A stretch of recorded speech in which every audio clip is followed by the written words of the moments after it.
demikian proposal nomor sudah diisi kata mewakili NPM 240-921-2022 Korupsi Kementerian Islam. Demikian rekomendasi dan struktur terhadap pembelajaran untuk mewujudkan capaian dan standar diberikan berdasarkan yang berjalan sebelum sudut pandang dan lebih utama saya sendiri untuk mengikuti Bapak menghormati. Selanjutnya menurut saya informasikan dan sudah diiskan bahwa usaha penelitian ini seminar saya sampaikan dalam 3 sesi.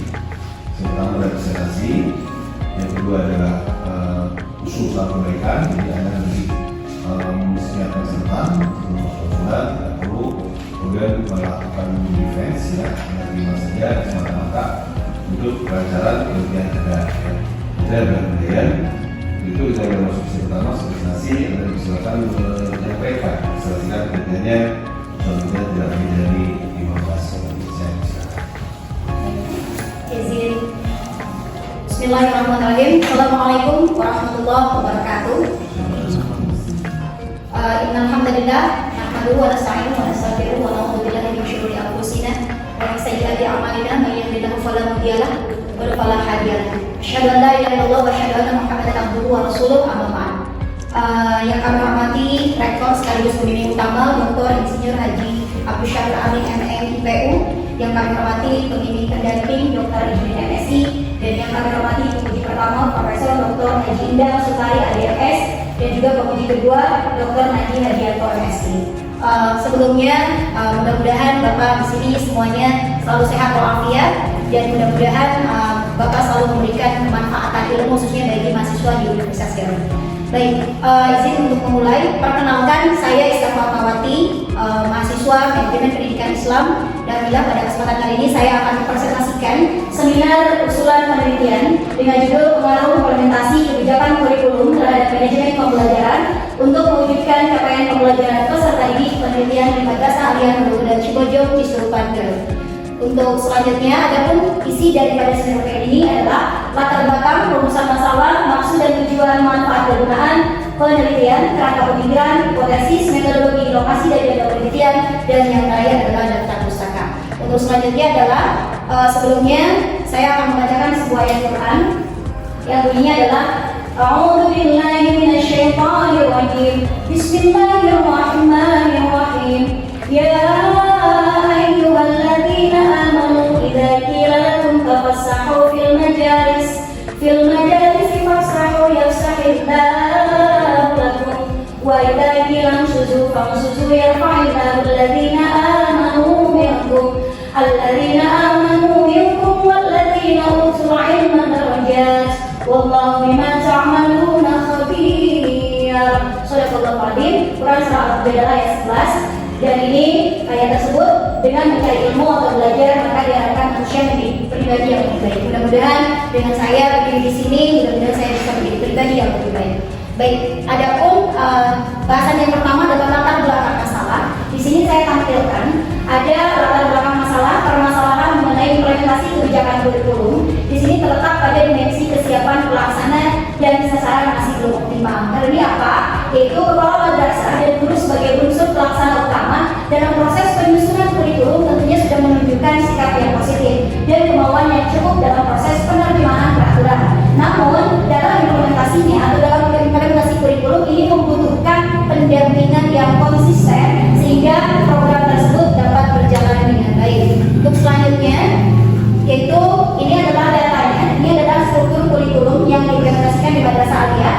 Ini untuk IPA dan untuk IPS, dan tentunya ada mata pelajaran lokal yang khusus di Madrasah Aliyah yaitu KMU-an. Untuk selanjutnya adalah latar belakang masalah tentang permasalahan manajemen pembelajaran. Kaitannya dengan manajemen pembelajaran, di sini ada dua dimensi yang ditemukan masalah. Yang pertama adalah dimensi perencanaan atau planning. Di sini ditemukan bahwa rendahnya kesadaran guru dalam membuat administrasi pembelajaran, dan tentunya kelengkapan program pembelajaran ini terkait dengan administrasi guru yang merupakan kewajiban bagi seorang guru yang belum dipenuhi sepenuhnya, seperti halnya nota, proses, FFP, penilaian, catatan harian dan lain sebagainya. Dan ditemukan bahwa sekitar 15% itu guru belum lengkap dalam segi administrasi. Terus selanjutnya yang kedua adalah dimensi pelaksanaan atau actuality, yaitu pelaksanaan pembelajaran di Madrasah Aliyah Nurul Cibojo masih belum optimal. Yaitu karena apa? Karena kehadiran guru untuk membangun iklim belajar yang kondusif dalam proses pembelajaran belum optimal. Dan ini adalah data yang didapat kaitannya dengan kelengkapan administrasi. Dari 39 guru, ada 6 orang guru yang belum lengkap administrasi, sehingga kalau dipresentasikan 15% belum lengkap. Untuk selanjutnya, ini adalah kehadiran guru di kelas.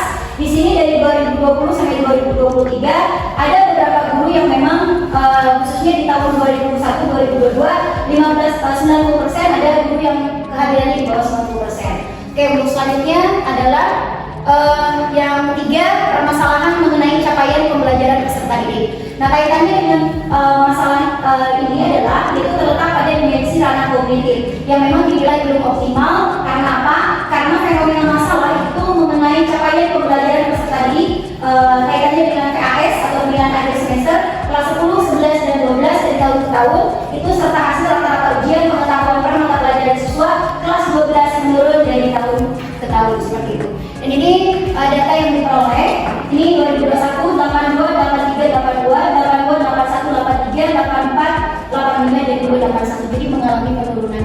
Selanjutnya adalah ini nilai rata-rata ujian pengetahuan per mata pelajaran. Jadi beberapa tahun ada mengalami penurunan. Untuk selanjutnya adalah rumusan masalah penelitian. Adapun pertanyaan masalah utama yaitu adakah pengaruh implementasi kebijakan kurikulum terhadap manajemen pembelajaran untuk mewujudkan capaian pembelajaran peserta didik. Dan pernyataan masalahnya adalah implementasi kebijakan kurikulum masih belum tercapai secara optimal dan hal ini diduga oleh banyak faktor, antara lain karena manajemen pembelajaran dan capaian pembelajaran peserta didik masih belum terlaksana dengan optimal.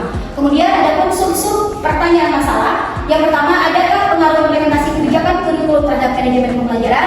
Adakah pengaruh manajemen pembelajaran terhadap capaian pembelajaran peserta didik? Adakah pengaruh implementasi kebijakan kurikulum terhadap capaian pembelajaran peserta didik? Untuk selanjutnya, maksud dan tujuan. Adapun maksud daripada ini adalah untuk mengkaji fenomena masalah pendidikan Islam, khususnya yang berkaitan dengan implementasi kebijakan kurikulum, manajemen pembelajaran serta capaian peserta didik di Madrasah Aliyah Nurul Cibojo. Adapun tujuannya adalah untuk memperoleh data dari responden atau sumber data yang tentunya digunakan untuk menguji dan menganalisis pengaruh implementasi kebijakan kurikulum terhadap manajemen pembelajaran untuk meningkatkan capaian peserta didik di Madrasah Aliyah Nurul Cibojo. Untuk selanjutnya adalah manfaat dan kegunaan. Adapun manfaatnya ada dua, yaitu ada manfaat secara teoritis dan manfaat secara praktis.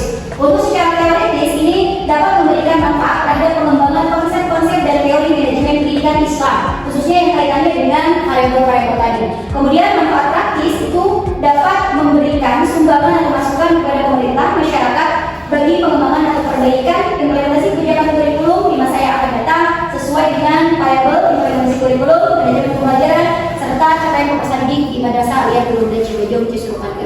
Untuk selanjutnya adalah kerangka pemikiran dan teori. Adapun relevansinya dengan MPI, penelitian ini tentunya berdasarkan disiplin ilmu. Grand teorinya adalah ilmu pendidikan Islam, middle teorinya adalah manajemen pendidikan Islam, operational teorinya adalah variabel-variabel penelitian. Dan adapun relevansi ayat Al-Qur'annya, Quran surah Al-Baqarah ayat 11, Al-Qasas ayat 7, Al-Ra'd ayat 11, As-Sajdah ayat 5 dan Al-Baqarah ayat 31. Kemudian ada variabel bebas. Variabel bebasnya adalah implementasi kebijakan kurikulum. Variabel antaranya manajemen pembelajaran. Variabel berikutnya adalah capaian pembelajaran peserta didik. Dan tentunya di sini peneliti menduga bahwa terdapat hubungan kausal efektual di antara variabel tersebut, sehingga implementasi kebijakan kurikulum dilakukan dengan optimal, maka diduga akan meningkatkan manajemen pembelajaran, dan manajemen pembelajaran yang optimal akan berdampak pada capaian pembelajaran peserta didik. Adapun pada penelitiannya bisa dilihat di PowerPoint. Untuk selanjutnya adalah kaitannya dengan implementasi kebijakan kurikulum. Adapun implementasi atau kebijakan kurikulum yang digunakan di Madrasah Aliyah Nurul Cibojo itu adalah mengacu ke dalam keputusan Menteri Agama nomor 184 tahun 2019 kaitannya dengan pedoman implementasi dan standarisasi hukum. Kebetulan